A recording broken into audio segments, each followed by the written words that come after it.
Welcome to my channel, Trade to Travel, a channel dedicated to stock market trading and investing ideas for a common man. Hello friends, today we are going to discuss about the fundamental analysis. So important term in fundamental analysis is earning per share. Okay, so that is EPS. So that is earning per share. So what is this EPS?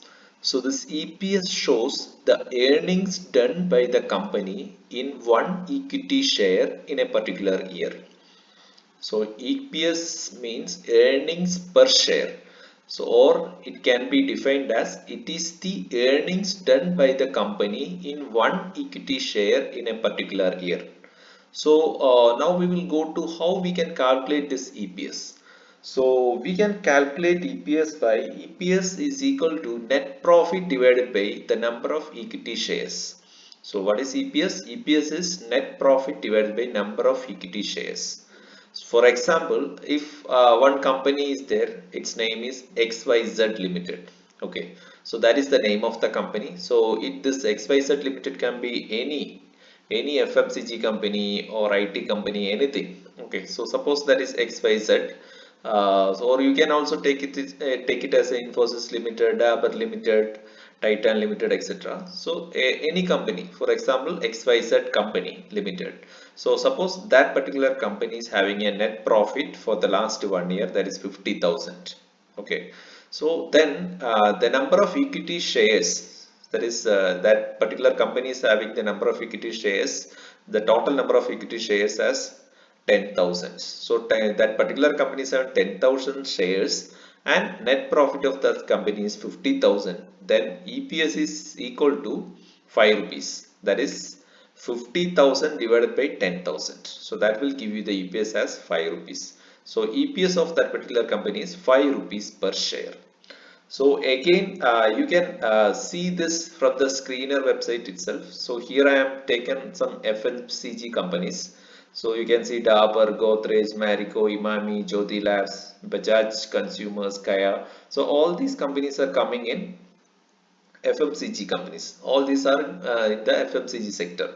So suppose if you are checking all these companies and their EPS ratios, you can see Dabur EPS ratio is around 9.58. Godrej Consumer EPS is around 16.83. Marico's EPS ratio is around 9.08. Ibami's EPS ratio is on 10.23. Jyoti Labs EPS is 5.43. So Bajaj Consumers it is 15.12. Kaya Limited is minus 29.10. So if you are checking all these FMCGs companies, so we have to select a company which is having the higher EPS value. So out of this all these seven FMCGs companies, you can see this Godrej Consumer is having the higher EPS ratio. So we can consider this particular company because this is giving the maximum earning per share, that is 16.83. So if you are you can go for this particular company, or the next highest EPS ratio is for Bajaj Consumer, so that is for 15.12. So this also you can consider. So these two are having, so this is only a one fundamental parameters. So along with the CPS, we have to consider some other parameters also, debt to equities, book value, all these things. But if you are only looking at the earning per share, then we can, out of this list, we can first select this Godrej Consumer, then you can go for this Bajaj Consumer, then you can go for this Imami. Hope you understood something from this video. So what is EPS, how to calculate EPS, how we can select companies based on the EPS value. Thank you. Please, and also please share this information to as many people as possible. So hope this video was very useful to you. So first time if you are watching, please share, like and subscribe my channel. Thank you. Thank you for your valuable time. All the best for your trading and investing.